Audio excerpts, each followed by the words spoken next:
오늘 우리에게 주신 하나님의 말씀은 요한일서 1장 1절에서 10절까지 말씀입니다. 신약성경 요한일서 1장 1절에서 10절까지 말씀입니다.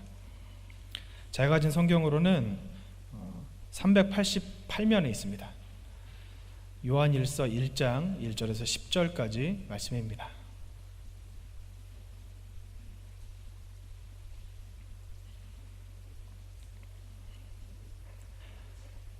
저와 여러분이 교독하겠습니다. 태초부터 있는 생명의 말씀에 관하여는 우리가 들은 바요, 눈으로 본 바요, 자세히 보고 우리의 손으로 만진 바라.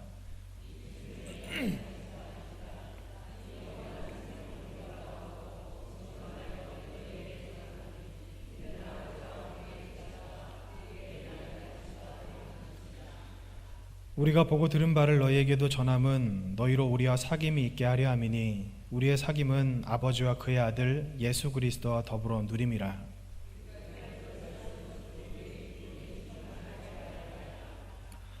우리가 그에게서 듣고 너희에게 전하는 소식은 이것이니 곧 하나님은 빛이시라 그에게는 어둠이 조금도 없으시다는 것이니라.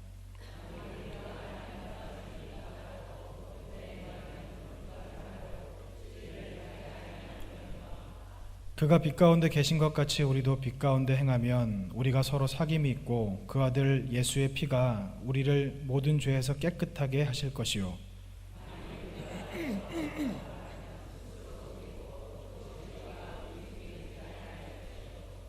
만일 우리가 우리 죄를 자백하면 그는 미쁘시고 의로우사 우리 죄를 사하시며 우리를 모든 불의에서 깨끗하게 하실 것이요.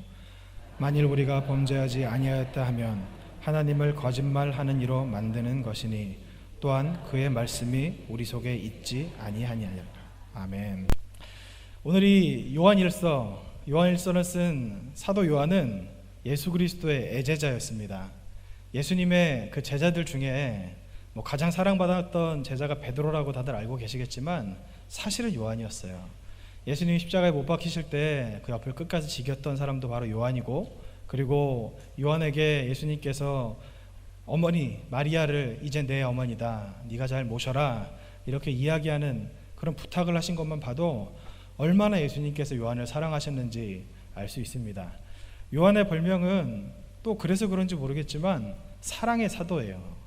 요한은 사랑에 대해서 굉장히 많이 말을 하고, 그리고 예수님의 애 제자였기 때문에 그래서인지는 모르겠지만 예수님께서, 하나님께서 예수님을 통해서 그를 사랑하셨고, 요한을 통해서 요한계시록, 특별히 그 묵시록이 작성이 됐습니다. 하나님께서 이 땅을 앞으로 어떻게 하실지, 새 하늘과 새 땅에 대해서 어떤 모습으로 만드시고 우리 성도들은 어디로 가게 될지에 대해서 말씀하신 것만 봐도 참 요한에게 특별한 사랑이 임하지 않았나라는 생각이 듭니다. 오늘 말씀의 시작은 사도 요한이 예수님과 동행하며 살았던 그 삶의 회고에서 시작합니다. 태초부터 있는 생명의 말씀에 관하여는 우리가 들은 바요, 눈으로 본 바요, 자세히 보고 우리의 손으로 만진 바라. 영적인 부분을 이야기하는 것이 아니라 실제로 자신이 예수님을 보았고 예수님의 음성을 들었고 예수님과 동거동락하면서 예수님을 손으로 만졌다고 이야기하는 겁니다. 그런 예수님께서 영원한 생명을 우리가 보았다고 이야기하는데, 증언하여 너희에게 전하노니 라고 이야기하면서 이는 아버지와 함께 계시다가 우리에게 나타나신 바 된 이시니라, 이렇게 이야기하면서 이런 말을 합니다. 3절에 우리가 보고 들은 바를 너희에게도 전함은 너희로 우리와 사귐이 있게 하려 함이니 우리의 사귐은 아버지와 그의 아들 예수 그리스도와 더불어 누림이라, 이렇게 말씀하고 있는데, 사도 요한이 그러면 전하는 것이 무엇일까? 사도 요한이 무엇을 전해서 우리와 사귐이 있고, 그러니까 그 당시에 그 사도들과 사귐이 있고 또 예수님과 사귐이 있어서 하나님과 함께하는 길을 성도들로 하여금 가게 하려고 했는가? 그 말씀은 1장 5절 말씀에 나와 있습니다. 우리가 그에게서 듣고 너희에게 전하는 소식은 이것이니 곧 하나님은 빛이시라 그에게는 어둠이 조금도 없으시다는 것이니라, 이렇게 말씀하고 있습니다. 여러분, 하나님은 빛이십니다. 하나님은 빛이세요. 하나님은 빛이시기 때문에 어둠이 조금도 없다고 설명을 하고 있습니다. 하나님께서 예수님을 통해서 하나님을 보여주신 사도 요한이 우리에게 설명하는 하나님은요, 바로 빛이시라고 말씀하고 있습니다. 하나님의 본성에 대해서 설명하고 계신 것이죠. 그러면서 야고보서 1장 17절의 말씀을 함께 보겠습니다. 온갖 좋은 은사와 온전한 선물이 다 위로부터 빛들의 아버지께로부터 내려오나니 그는 변함도 없으시고 회전하는 그림자도 없으시니라. 이렇게 말씀하고 있는데, 이 말씀을 제가 현대인 성경으로 한번 읽어드리겠습니다. 완전하고 좋은 모든 선물은 빛을 창조하신 하나님 아버지에게서 옵니다. 하나님은 움직이는 그림자처럼 변하는 일이 없으십니다. 이렇게 말하고 있습니다. 개역개정에서 말하는 그 하나님이 빛이시라는 것은 하나님이 빛 자체이시기 때문에 그 가운데 그림자가 있을 수 없다고 말씀하는 것이고, 그리고 현대인의 성경에서는 그 하나님의 그림자에 대해서 변함이 없으시기 때문에, 그림자는 빛이 이동하는 것에 따라서 다 달라지잖아요. 변함이 없으시기 때문에 하나님께서는 빛이라고 설명을 하고 있습니다. 하나님은 변함없으신 분이십니다. 빛이십니다. 여러분, 빛의 속성이 무엇인가요? 어두움을 밝히는 것이죠. 어두운 방에 빛이 비춰지면 어떤 일이 일어납니까? 방 안에 있던 지저분하고 좀 더러웠던 것들이 드러납니다. 여러분, 이 예배당을 불을 끈 상태로 들어오면요, 바닥에 뭐가 떨어져 있는지 잘 보이지 않아요. 바닥에 어떤 먼지가 있는지 죄송합니다. 어떤 먼지가 있는지 무슨 지저분한 것이 있는지 알 수가 없습니다. 그런데 예배당에 이렇게 불이 들어오고 환하게 밝혀지면 바닥에 뭐가 떨어져 있는지 보이죠. 어떤 얼룩이 묻어 있는지, 먼지가 있는지, 화장지나 어떤 쓰레기가 떨어져 있지는 않은지 볼 수 있는 것 같이, 빛이신 하나님께서 거하시는 그곳은 언제나 환하게 밝혀지고, 빛이신 하나님께서 거하시는 사람에게는 죄가 낱낱이 드러나게 돼서 하나님 앞에 회개하지 않을 수 없는 상태가 되는 겁니다. 하나님을 모르는 자연인으로 우리가 살 때는 내가 악인인지 선인인지 스스로 구분 못하잖아요. 하나님을 모르는 사람들이 뭐라고 이야기합니까? 나 정도면 다른 사람들한테 패도 안 끼치고 못된 일도 하지 않고 괜찮은 것 같은데 왜 나를 죄인이라고 이야기하느냐라고 말하는 사람들이 있죠. 그 사람들은 아직 하나님을 만나지 못해서 그런 거죠. 빛이신 하나님께서 그 어둠 가운데 있는 그들에게 비추시면, 그들을 찾아가시면 그들의 마음속에 있는 더러운 것들, 지저분한 것들, 정리되어야 될 것들이 다 드러나지 않겠습니까?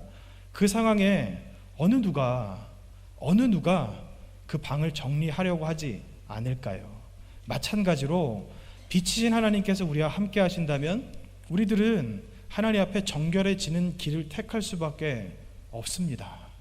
하나님이 우리와 함께 계시고 우리 마음에 빛을 비추시는데, 내 마음에 썩은 것이 드러나고 지저분한 것이 드러나는데 그것을 가만히 보고 있을 수 있는 사람은 없는 것 같이, 마찬가지로 하나님께서 우리와 함께 하시기 때문에 우리가 성결한 삶, 하나님을 쫓아가는 삶, 죄악을 회개하는 삶을 살게 된다는 이야기가 되는 겁니다. 하나님은 만물의 근원이세요. 그것에 대해서 성경 처음에 한 번 더 말씀하시면서 이렇게 우리에게 기록하십니다. 창세기 1장 3절입니다. 하나님이 이르시되 빛이 있으라 하시니 빛이 있었고, 창조의 시작을 빛으로 하신 거예요. 빛이 모든 만물의 근원이고 근본이라는 것을 나타내시는 겁니다. 하나님께서 빛이시니까 빛이 있어야 세상이 창조될 수 있다고 그렇게 말씀하시는 거예요. 아무리 세상이 잘 만들어지면 뭐합니까? 바닥에 육지에 동물들이 많고, 그리고 하늘에는 새가 날아다니고 바닷속에 물고기가 있다 한들 빛이 비추지 않으면 그 세상을 볼 수 있는 사람이 누구일까요?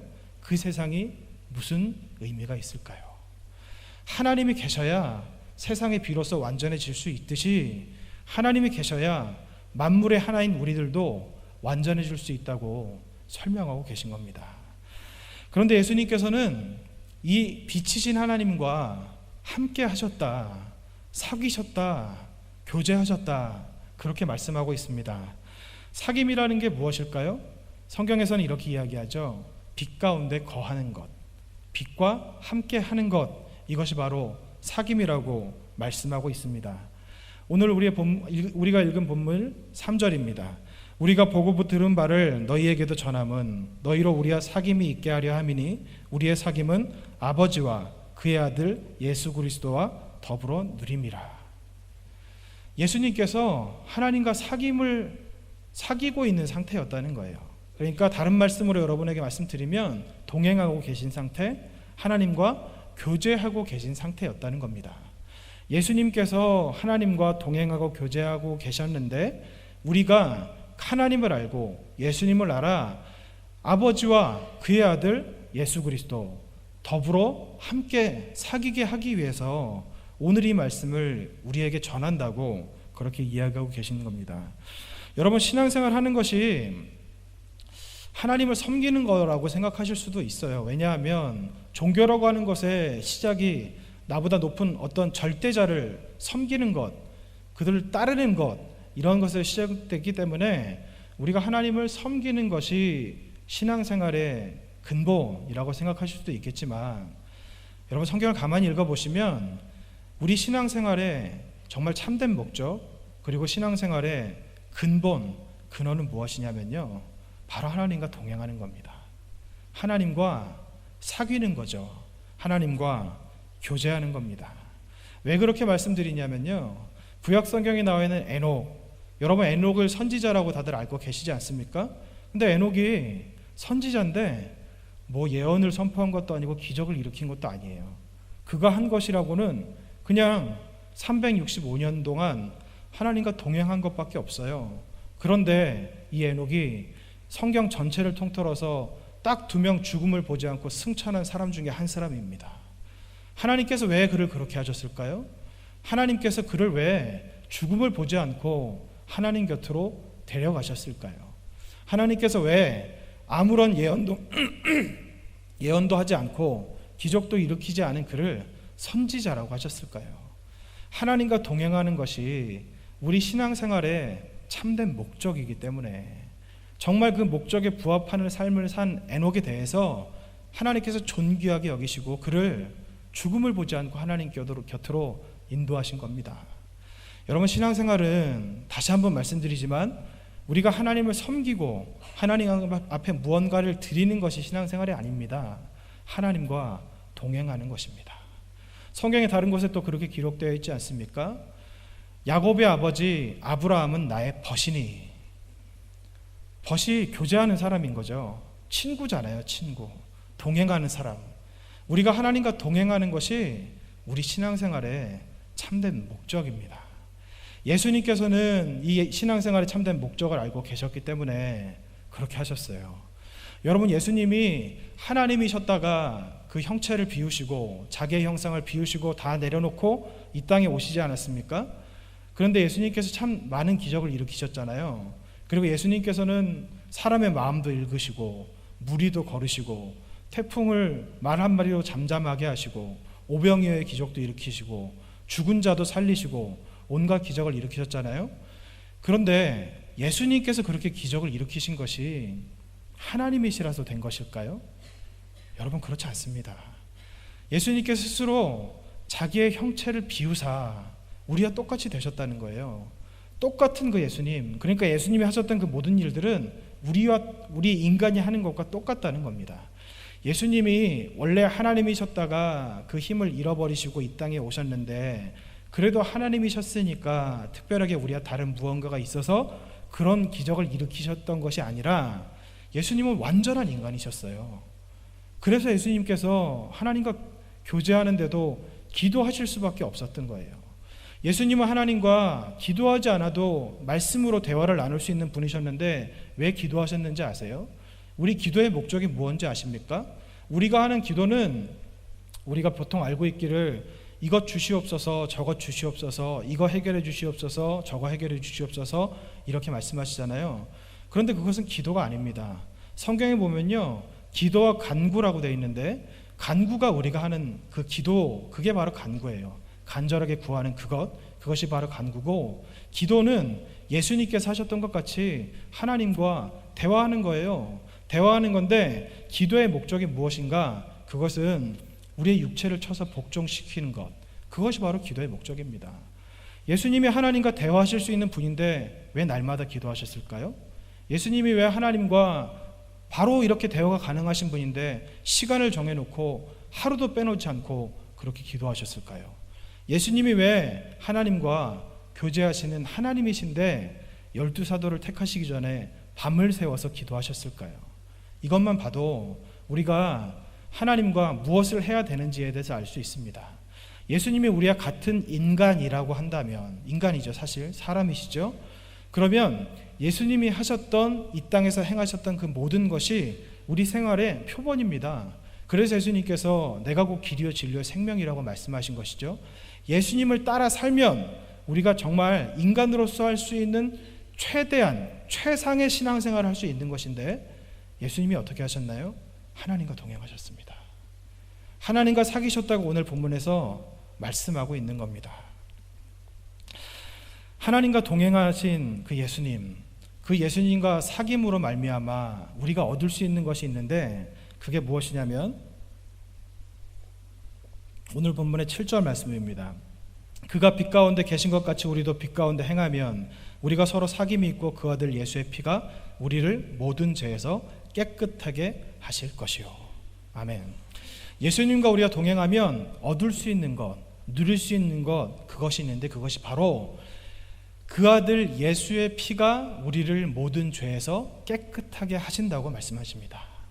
성경에서는 이것에 대해서 대속이라고 이야기하고요, 그리고 속량이라고도 이야기를 합니다. 로마서 5장 9절 말씀입니다. 그러면 이제 우리가 그의 피로 말미암아 의롭다 하심을 받았으니 더욱 그로 말미암아 진노하심에서 구원을 받을 것이니. 예수님의 이름으로 말미암아가 아니에요. 예수님을 믿는 믿음으로 말미암아가 아니라 예수님의 피로 말미암아, 예수님의 피로 말미암아 우리가 의롭다 하심을 얻게 되었다고 말씀하고 계신 겁니다. 이 예수님의 피라는 것이 굉장히 중요한데요, 여러분, 예수님께서 십자가에서 모든 물과 피를 다 쏟으셨지 않습니까? 그리고 십자가에 못 박혀서 죽으신 다음에 부활하시고 하늘에 올라가셨는데, 여러분, 성경에 뭐라고 기록되는지 아세요? 예수님은요, 육체와 뼈만 가지고 계신다고 되어 있어요. 피가 없으시다고 기록되어 있습니다. 그 피가 우리를 의롭게 하시기 위해서 이 세상에 다 쏟으셨기 때문에 예수님의 육체는 피가 없어요. 이게 정말 중요한 건데, 마태복음 26장 28절입니다. 이것은 죄 사함을 얻게 하려고 많은 사람을 위하여 흘리는 바 나의 피 곧 언약의 피니라. 구약 성경에서는 하나님께서 그 구약의 인물들과 언약을 세우실 때 뭐 어떤 대속물이나 어떤 제물, 그리고 여러 가지 다른 것들을 통해서 언약을 세우셨는데, 여러분, 신약 시대에 와서 예수님을 아는 우리들이 하나님과 언약을 맺을 수 있는 길은 오직 예수 그리스도의 피, 보혈의 능력밖에 없다고 그렇게 이야기합니다. 여러분, 실제로 예수님의 피는요, 굉장히 큰 능력이 있습니다. 예전에 우리 한국교회가 굉장히 뜨거울 때 막 기도원에서 귀신 쫓고 막 이런 일이 있었잖아요. 귀신 쫓을 때 그 부흥사, 그리고 기도원 원장님들이 부르셨던 찬양이 뭔지 아세요? 보혈 찬양이에요. 보혈 찬양만 부릅니다. 실제로 보혈 찬양은요, 굉장히 큰 능력이 있습니다. 우리의 마음을 깨끗게 하는 것도 보혈의 능력이고, 육체의 정욕과 우리의 그 욕심으로부터 우리를 벗어나게 할 수 있는 것도 보혈의 능력이고, 그 보혈의 능력 중에 가장 귀한 것은 죄인이었던 우리들, 죽을 수밖에 없는 우리들을 의롭다 하게 하시는 것, 바로 보혈의 능력, 예수 그리스도의 피라고 말씀하십니다. 예수님께서 이 땅에 피를 흘리신 것은요, 사실 예수님이 이 땅에 오신 목적과도 부합합니다. 마태복음 20장 28절입니다. 인자가 온 것은 섬김을 받으려 함이 아니요 도리어 섬기려 하고 자기 목숨을 많은 사람의 대속물로 주려 함이니라.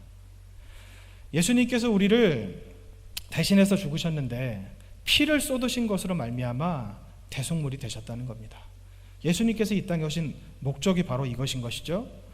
우리가 예수님과 사귀면, 우리가 예수님과 동행하면, 우리가 예수님과 교제하면 예수님의 그 피로 말미암아 모든 죄로부터 우리를 깨끗하게 하신다고 성경에서 말씀하고 계십니다. 에베소서 1장 7절 말씀입니다. 우리는 그리스도 안에서 그의 은혜의 풍성함을 따라 그의 피로 말미암아 속량 곧 죄사함을 받았느니라. 아멘.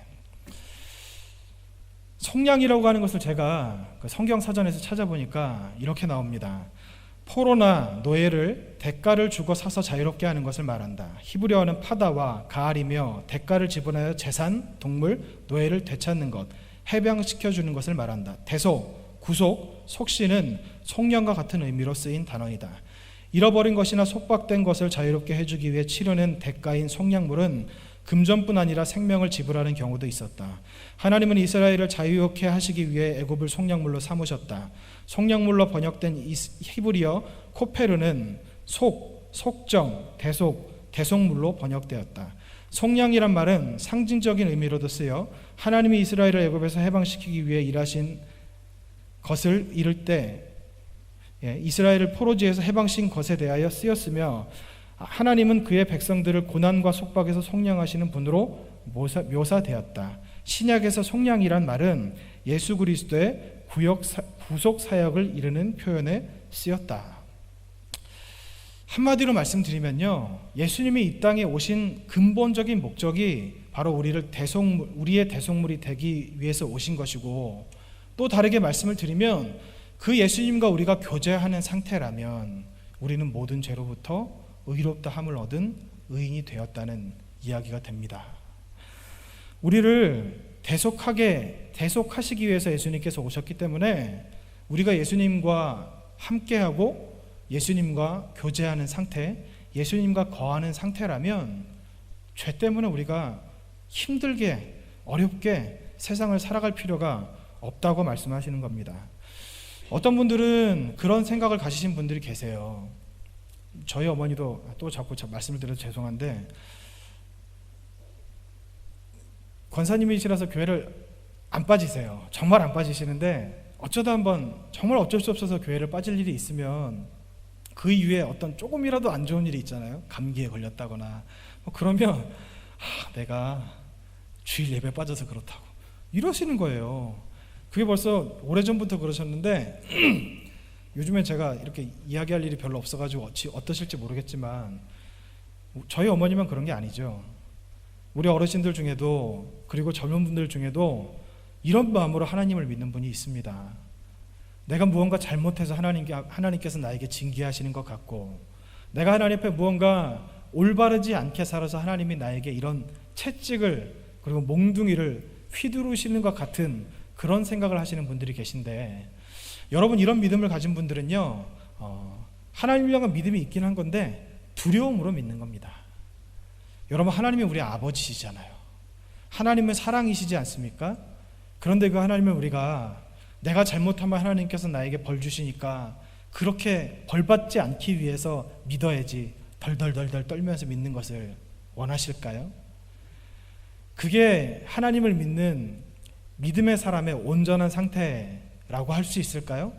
그렇지 않습니다. 우리가 정말로 하나님을 제대로 믿는다면, 우리가 정말로 하나님을 아버지라고 생각한다면 더 이상 두려움으로 하나님을 믿는 것이 아니라, 우리가 하나님을 믿는 그 믿음 안에 있으면 우리의 모든 죄가 사해진다는 사실, 그것을 믿는 믿음, 그것을 가지고 하나님을 믿어야 합니다. 이 부분에 대해서 박윤선 박사님, 목사님이시죠. 아주 유명한 분이신데 그분께서는 이렇게 말씀하셨습니다. 우리도 빛 가운데 행하면 이라는 것은 우리 인생들이 하나님처럼 완전히 성결할 수 있다는 말씀이 아니다. 성결의 수준에 있어서 우리가 하나님과 같을 수는 없다. 그러므로 본절에 말하기를 하나님은 빛 가운데 계시다고 하였다. 이 말씀이 하나님께 한해서는 빛이 그의 본성임을 의미한다. 그러나 여기서 사람은 빛 가운데 행한다고 하였다. 이것은 자기 본성이 아닌 성결의 규범을 따른다는 것을 의미한다. 성결의 정도에 있어서 하나님과 사람은 천양지차로 다르다. 이렇게 말씀을 하고 있는 겁니다. 여러분, 하나님은 아브라함의 믿음을 의로 여기시고 그를 의인이라고 하셨습니다. 우리가 예수 그리스도를 믿는 믿음이 있으면, 정말로 예수 그리스도와 동행하고 있다면 예수님의 피로 말미암아 우리를 모든 죄에서 자유케 하신다는 그 말씀 또한 믿어야 합니다. 예수님이 이 땅에 오신 목적 중에 가장 중요한 목적, 우리를 위해서 대속물로 그분 자신을 드리기 위한 것. 예수님께서 십자가에 못 박혀 돌아가셨는데 우리가 예수님께서 십자가에 못 박혀 돌아가셨다는 것을 알고 있고 예수님의 그 십자가 희생에 대해서 얼마나 가슴 아프게 생각하고 있습니까? 그런데 우리가 하나님을 믿는 그 믿음이 있다고 하면서도 조그마한 죄 하나 때문에 전전긍긍하고 있다면, 내가 죄 지은 것을 하나님께서 어떻게 보실까? 내가 죄 지은 것에 대해서 하나님께서 어떻게 생각하실까? 이렇게 생각하시는 분이 계시다면 여러분, 그 생각은 내려놓으십시오. 만약 우리가 죄 지은 것에 대해서 하나님께서 하나하나 따지셨다면, 제가 다시 한번 예전에도 말씀드렸지만 다시 말씀드리는 것이, 이 지구는 없어져야 됩니다. 우리 중에 한 사람도 살아있을 수 있는 사람이 없습니다. 예수님과 동행함으로 말미암아 우리를 대속하신 그 피의 능력으로 우리를 깨끗하게 하신다고 하셨는데, 우리는 그렇게 생각 안 하잖아요. 우리는 내가 무언가 하나님 앞에 좀 잘 드려야 하는, 예수님께서 나의 죄를 씻어 주실 것 같고, 내가 큐티도 열심히 하고 새벽기도도 안 빠지고 예배도 열심히 드리고 11조도 정확하게 드리고 헌금도 빠지지 않고 해야 우리의 죄를 씻어 주실 것 같은 그런 착각에 혹시 빠져 있지는 않습니까? 혹시라도 우리가 그런 생각에 빠져 있다면 믿음으로 예수께서 우리를 위해서 죽으신 그 이유가 자기 몸을 많은 사람, 나를 위한 대속물로 주시기 위해서였다는 사실을 잊지 않으시고 살아가시는 저와 여러분이 되셨으면 합니다. 여러분, 대속이라는 것은 어떤 의미가 있는지 아십니까? 우리가 우리들을 서로 바라볼 때는 죄인이죠. 나를 바라봐도 죄인이고 옆에 있는 사람을 바라봐도 죄인이죠. 그런데 하나님이 우리를 바라보실 때 우리도 죄인인 겁니다. 그런데 대속이라는 것은 뭐냐면요, 하나님과 우리 사이에 예수님께서 자리를 잡으시고 그 대속이라는 것으로 우리를 덮어주신다는 거예요. 그럼 하나님은 우리를 바라보실 때 예수님을 통해서 바라보시기 때문에 우리의 죄를 바라보시는 것이 아니라 예수님의 피, 그 보혈을 바라보신다는 겁니다. 그래서 우리가 비로소 깨끗할 수 있게 된다는 것이에요. 예수님을 믿는 능력, 그것은 바로 믿음인데 그 보혈을 믿는 믿음입니다. 더 이상 우리가 하나님 앞에 온전하게 거하고 있다면, 우리가 예수님과 교제하고 있다면 조그마한 죄 때문에 어렵다, 힘들다, 하나님이 나에 대해서 어떻게 생각하실까, 이렇게 전전긍긍하시는 삶을 살지 않으시기를 여러분들에게 축복합니다. 어떤 목사님이 한 자매에 대해서 이런 간증을 하신 것을 제가 들었어요. 미국에 있는 자매인데요, 이름이 버지니아라는 자매입니다. 버지니아라는 뜻이 처녀라는 뜻이잖아요. 근데 이 처녀라는 뜻을 가진 이 여성이 굉장히 많은 음란한 일을 행했다고 해요. 몸 파는 일을 했다고도 하고, 그리고 수백 명의 남자와 같이 잤다, 이런 이야기를 합니다. 그런데 이 자매가 그 부흥회를 인도하시는 그 목사님에게 찾아와서, 목사님, 저 같은 사람도 하나님이 구원하실까요? 라고 물어봤을 때 그 목사님이 그렇게 말씀하셨대요. 가늠한 여인, 그 남편이 다섯인 여인에게, 여인이 예수님께 찾아와서 그렇게 죽을 상황에 놓였을 때 예수님이 그 여인의 남편이 다섯이라서 용서해 주신 것일까요? 10명이었으면 용서 안 하셨을까요? 100명이었으면 용서 안 하셨을까요? 이렇게 물으셨다는 거예요. 여러분, 하나님은 7번에 70번이라도 용서하시는 하나님이십니다. 우리가 그 버지니아라는 그 여인이 100명이 아니라 1000명, 10,000명과 음란한 일을 했다 하더라도 예수님과 동행하는 삶을 산다면, 그 빛 가운데 거한다면 그 모든 허물을 예수 그리스도의 피로 덮어주시고 전혀 생각지도 않으시는 분이 바로 하나님이시라고 성경에서 말씀하고 계신 겁니다. 더 이상 율법에 매인 삶을 살아가지 마시기 바랍니다. 더 이상 내가 생각하는 나의 기준으로 하나님을 생각하고, 하나님이 나와 같으시겠지, 하나님이 나와 같으시겠지, 하나님이 내 생각과 다르지 않겠지 라고 생각하지 마시기 바랍니다. 하나님은 인생이 아니시니 실현치 않으시며 라고 성경에 그렇게 나와 있었잖아요. 우리와 같지 않다는 거예요. 완전히 다르다는 겁니다. 여러분, 예수 그리스도의 그 대속의 은혜 가운데 거하시는 저 여러분이 되시기를 원합니다. 대속의 상태에 있다면 우리는 더 이상 죄의 노예가 아닙니다. 그렇다면 어떤 죄를 지어도 될까요? 막 살아도 된다는 의미입니까? 그렇지 않습니다. 그러기 위해서 우리가 먼저 하나님과의 사귐, 이 교제가 무엇인지에 대해서 살펴보아야 합니다. 교제라는 것은요, 사귄다는 것, 동행하는 것을 의미합니다. 빛 가운데 거하는 것과 똑같죠. 하나님과 예수님이 사귐, 같이 하는 상태에 계셨고 그 예수님과 하나님과 함께하는 상태가 되면 우리들은 빛 가운데 거하는 상태가 되는 것이니까 하나님과 사귄다는 것은 빛 가운데 거하는 상태가 된다는 겁니다. 요한일서 오늘 말씀 1장 6절 말씀입니다. 만일 우리가 하나님과 사귐이 있다 하고 어둠에 행하면 거짓말을 하고 진리를 행하지 아니함 이거니와, 이렇게 말씀하고 있습니다. 여러분, 우리가 하나님과 사귄다, 교제한다, 이게 뭘까요? 그냥 하나님을 믿는 믿음이 있다, 이 상태일까요? 그냥 하나님을 믿는 믿음이 있으니까 나는 대속받은 상태입니다, 이렇게 생각하는 것이 교제하는 상태라고 말할 수 있을까요? 여러분, 그렇지 않습니다. 빛 가운데 거하는지, 우리가 정말로 하나님과 교제를 어떻게 하고 있는지, 내가 하나님과 동행하고 있는지 그렇지 않은지를 알 수 있는 방법이 있는데요, 단순히 제가 방금 전에 말씀드린 것 같이 빛 가운데 거한다는 것이 믿음을 가지고 있다는 것을 의미하는 것이 아니라는 것을 우리가 알아야 합니다. 로마서 13장 11절에서 14절 말씀입니다. 너희가 이 시기를 알거니와 자다가 깰 때가 벌써 되었으니 이는 이제 우리의 구원이 처음 믿을 때보다 가까웠음이라. 밤이 깊고 낮이 가까웠으니 그러므로 우리가 어둠의 일을 벗고 빛의 갑옷을 입자. 낮에와 같이 단정히 행하고 방탕하거나 술 취하지 말며 음란하거나 호색하지 말며 다투거나 시기하지 말고 오직 주 예수 그리스도로 옷 입고 정욕을 위하여 육신의 일을 도모하라, 이렇게 말씀하고 계신데, 여러분 이 말씀을 다시 한번 읽어보시면 앞절 띄워주세요.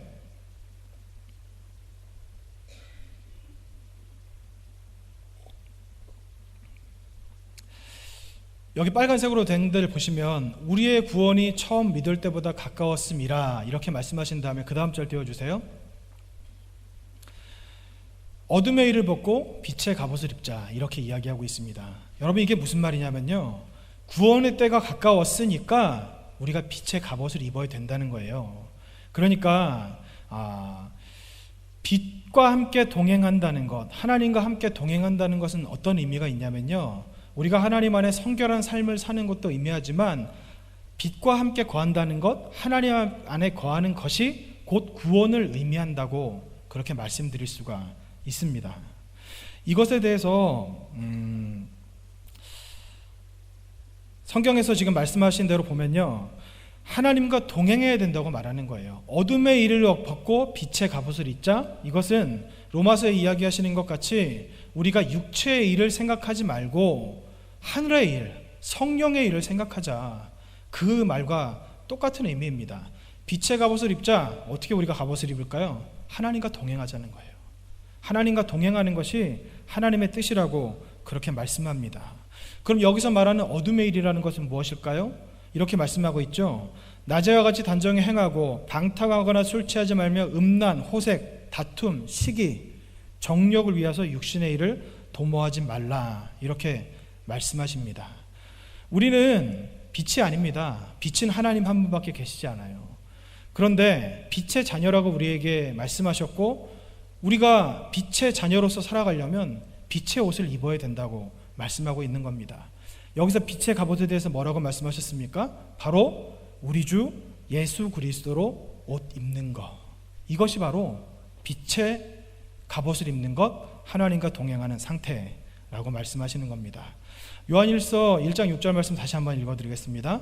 만일 우리가 하나님과 사귐이 있다고 하고 어둠에 행하면 거짓말을 행하고 진리를 행하지 아니함 이거니와, 이렇게 말씀하시는데, 그럼 여기 말씀에서 빛과 함께 거하는 상태가 아니라 어둠에 행하면, 이것에 대해서 한번 알아보기로 하는데요, 이것에 대해서 박윤선 박사님은 이렇게 말씀하셨습니다. 본절과 다음 절은 반율법주의의 오류를 교정한다. 하나님과 사귐이 있다고 하면서 선행의 필요를 느끼지 않는 것은 반율법주의이다. 어두운 가운데 행하면 이란 문구에 있어서 행하면이란 말이 현재사이기 때문에 상습적으로 행함을 의미한다. 그리스도 신자도 어두운 가운데 행하게 되는 실수가 없지 않다. 그러나 상습적으로 기탄 없이 그런 행실을 일삼지는 않는다. 이렇게 말씀하고 있는 겁니다. 아까 예수님께서 그 예수 그리스도의 보혈의 능력으로 모든 불의에서 우리를 벗어나게 하신다고 말씀하셨는데, 죄에서 우리를 깨끗하게 하신다고 하셨는데, 그 말씀과 6절 말씀은 상충되는 말씀인 거예요. 예수님을 정말로 우리가 믿고 있으면 모든 죄를 깨끗하게 사하신 것에 대해서 알아야 된다고 말씀하시면서 6절에서는 예수님을 믿고 있지만 너희가 어둠 가운데 행하면 너희들은 사실 구원받은 상태가 아니다. 그 대속에 범주에 들어있는 것이 아니라 대속에서 벗어난 상태를 말하는 것이다. 그렇게 이야기하고 있는 겁니다. 여러분, 예수님께서 우리의 죄를 깨끗하게 하셨는데 대속에서 우리가 벗어난다면 제가 손으로 설명드릴게요. 하나님이 여기 계시고 예수님이 여기 계시고 우리가 여기 있지 않습니까? 우리가 여기 있는데 하나님이 이 예수 그리스도를 통해서 우리를 바라보시는 거예요. 그래서 우리가 의로운 건데, 이 대속에서 우리가 벗어난다면 하나님은 우리를 어떻게 보실까요? 대속을 통하여 보실까요? 아니면 악인인, 죄인인 우리의 자연인 상태 그대로 보실까요? 죄인으로 보신다는 거예요. 대속의 상태에서 벗어나면 그 죄는 하나님께서 결코 용서하실 수가 없습니다. 그래서 요한일서 5장 7절에 이렇게 말씀하시는 것이죠. 모든 불의가 죄로 돼 사망에 이르지 아니하는 죄도 있도다. 죄가 두 가지라는 거예요. 사망에 이르는 죄와 이르지 않는 죄. 여기서 사망에 이르지 않는 죄는 대속 안에서 범한 죄, 예수님 안에 거할 때 우리가 지은 죄. 그리고 사망에 이르는 죄는 예수님의 대속에서 벗어난 죄. 더 이상 예수님의 보혈의 능력으로 우리를 덮을 수 없는 상태가 된 그때 지은 죄. 이게 바로 그런 죄라고 하시는 겁니다. 성경이 한결같이 말씀하시는 것이 무엇이냐면 에베소서 5장 8절에 너희가 전에는 어둠이더니 이제는 주 안에서 빛이라, 빛의 자녀들처럼 행하라, 이렇게 말씀하고 계세요. 하나님과 거한다는 것이 우리는 믿음이라고 생각하잖아요. 그런데 성경에서 계속 말씀하시는 게 뭔지 아세요?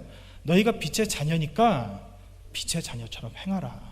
어둠의 일을 벗고 빛의 갑옷을 입으라. 너희가 빛의 자녀로 부르심을 받았으니 빛의 자녀들 같이 행하라. 에베소 5장 8절에 나와 있는 이 빛의 자녀들처럼 행하라는 것은 빛의 자녀인 것 같이 보이게 행하라가 아니라 너희는 빛의 자녀니까 빛의 자녀에 맞는 삶을 살아라, 이 뜻입니다. 여러분, 하나님과 교제한다는 것이 무엇일까요? 하나님과 동행한다는 것이 무엇일까요? 그것은 하나님께서 우리에게 주신 그 아버지의 말씀대로 살아가는 그 상태, 행하는 상태, 이것을 의미한다고 할 수 있습니다. 이 부분에 대해서 옥스퍼드 성경 주석에서는 이렇게 이야기합니다. 모든 인류의 대표인 아담의 범죄는 모든 인간을 원죄 아래에 가두었지. 두 번째, 아담으로서 모든 믿는 자의 대표이신 그리스도의 피는 그를 구주로 영접하는 자에 한해서 죄에서의 자유를 베푼다. 그리고 그리스도를 구주로 영접하였다는 것은 예수님이 나의 구주입니다 라는 입술의 고백이 아닌 그 말씀대로 살아가는 삶을 통해 입증된다. 그러므로 빛 가운데 행하는 자에게만 그리스도의 보배로운 피가 죄사함의 효력을 발휘한다는 본절의 진술은 너무나 타당하다.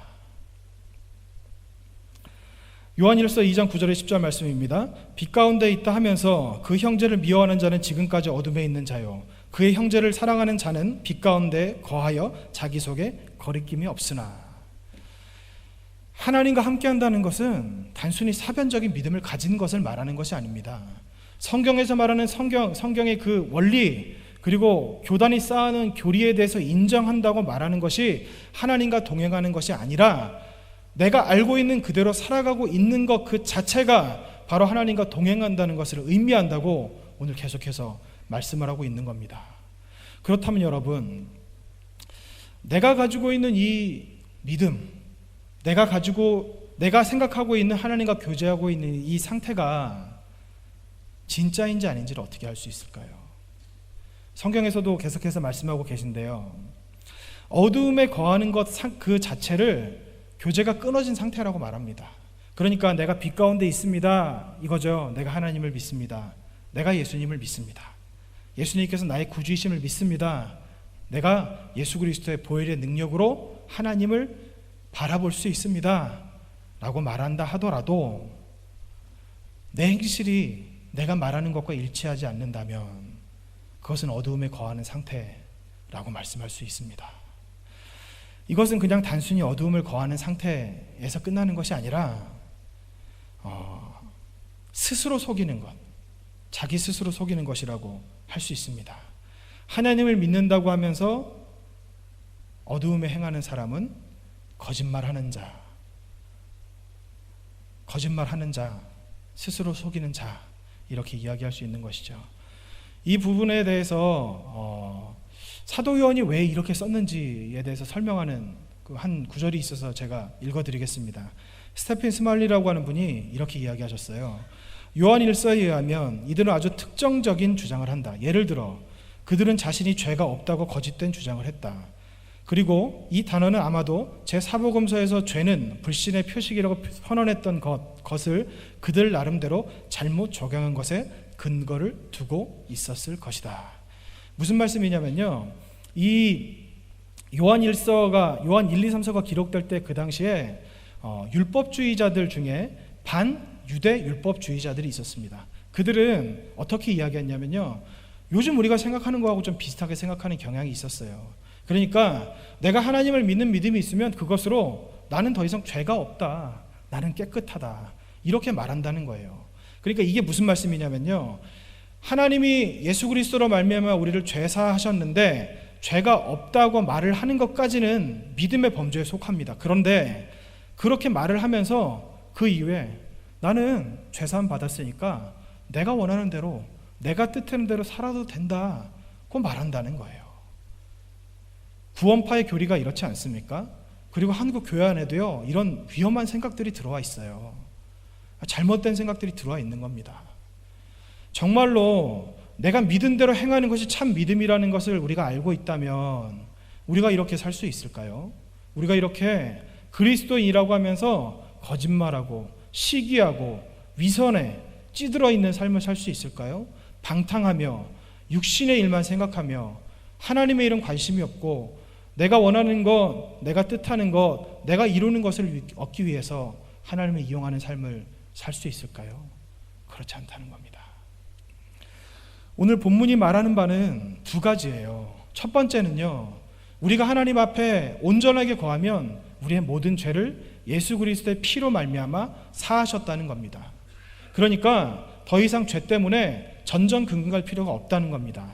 예수 그리스도의 대속 안에 들어가 있기만 한다면. 그런데 그 대속의 범주를 벗어난다면, 우리가 하나님께서 우리에게 베푸신 그 대속의 은혜에서 벗어나는 삶을 살면서 그 말씀과 상관없는 내 뜻대로 삶을 계속해서 살아간다면, 그러니까 반복적으로 습관적으로 그런 죄를 짓고 거기에서 벗어나려고 하는 의지가 없다면 그 사람은 나를 속이는 자고 그리고 하나님을 속이는 자라고 그렇게 말씀하고 있는 겁니다.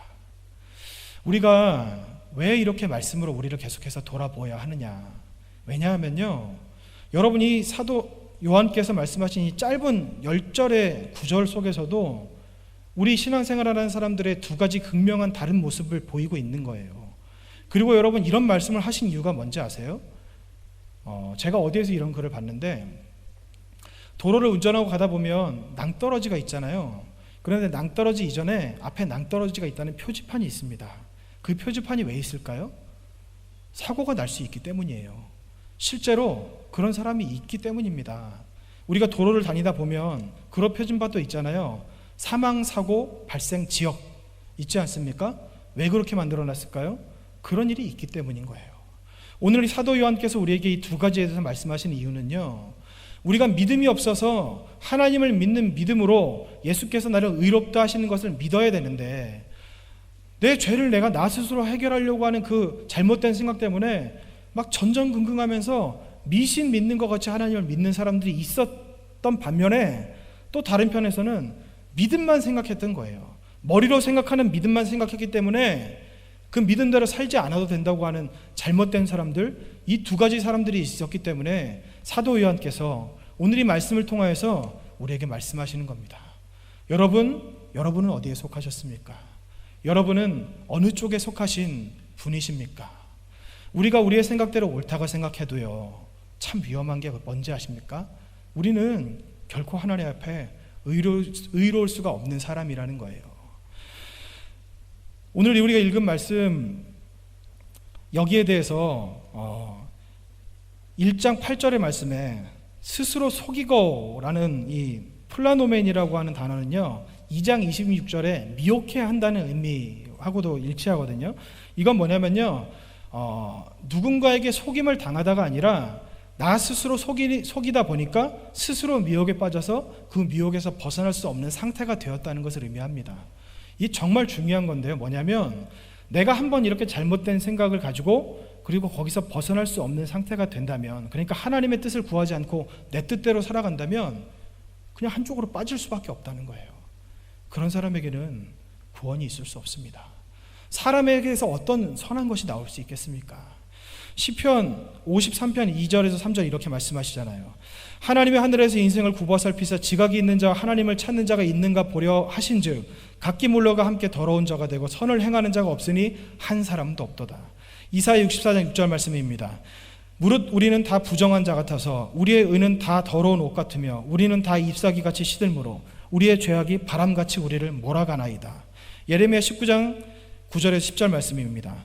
만물이 거짓되고 심히 부패한 것은 마음이라 누가 능히 이를 알리오마는 나 여호와는 심장을 살피며 폐부를 시험하고 각각 그 행위와 그 행실대로 보응하나니. 로마서 8장 5절에서 6절 말씀입니다. 육신을 따르는 자는 육신의 일을, 영을 따르는 자는 영의 일을 생각하나니 육신의 생각은 사망이요 영의 생각은 생명과 평안이니라. 여러분, 어떤 것을 따라서 살아가고 계십니까? 어떤 일을 따라서 여러분의 인생을 살아가십니까? 제가 얼마 전에 좀 이렇게 물질적으로 조금 손해볼 일이 생겼어요. 그래서 제가 좀 속이 상해가지고 하나님 앞에 기도를 했어요. 하나님, 제가 사기 전에 하나님께 여쭤봤거든요. 여쭤보고 산 건데 사라고 하셨는데 왜 제가 이렇게 손해를 보게 됐습니까?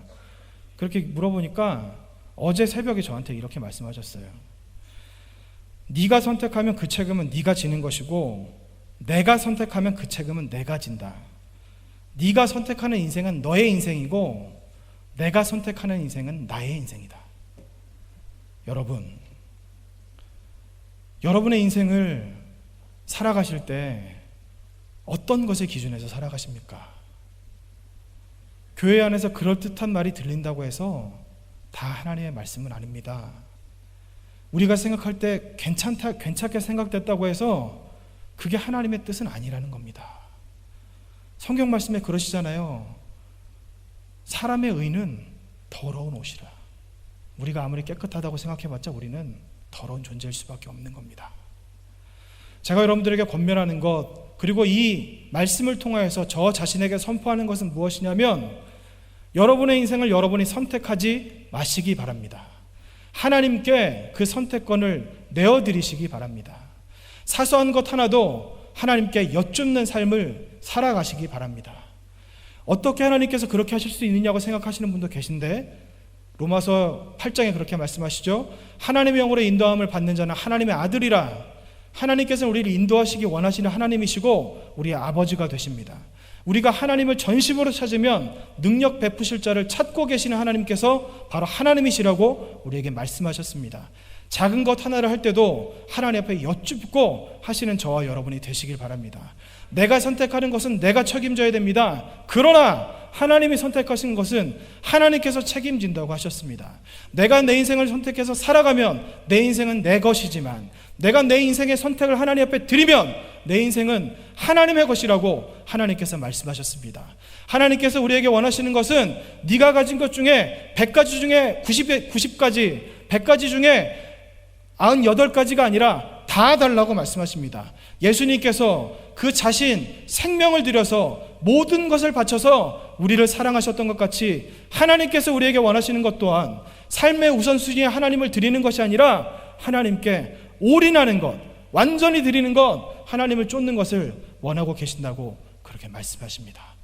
저와 여러분이 내 뜻대로 살아가는 것이 아니라 내 인생이니까 내가 해야지, 내 인생은 내가 사는 것이지, 이런 생각을 가지는 것이 아니라 조그마한 선택, 사소한 결정 하나하나까지도 하나님 앞에 여쭙고 하나님의 음성을 듣고 하나님께서 하라고 하는 대로 살아가시는, 그래서 우리의 인생이 그냥 평범한 인생이 아니라 하나님이 들어 사용하시는 존귀한 삶이 되시기를 축원합니다.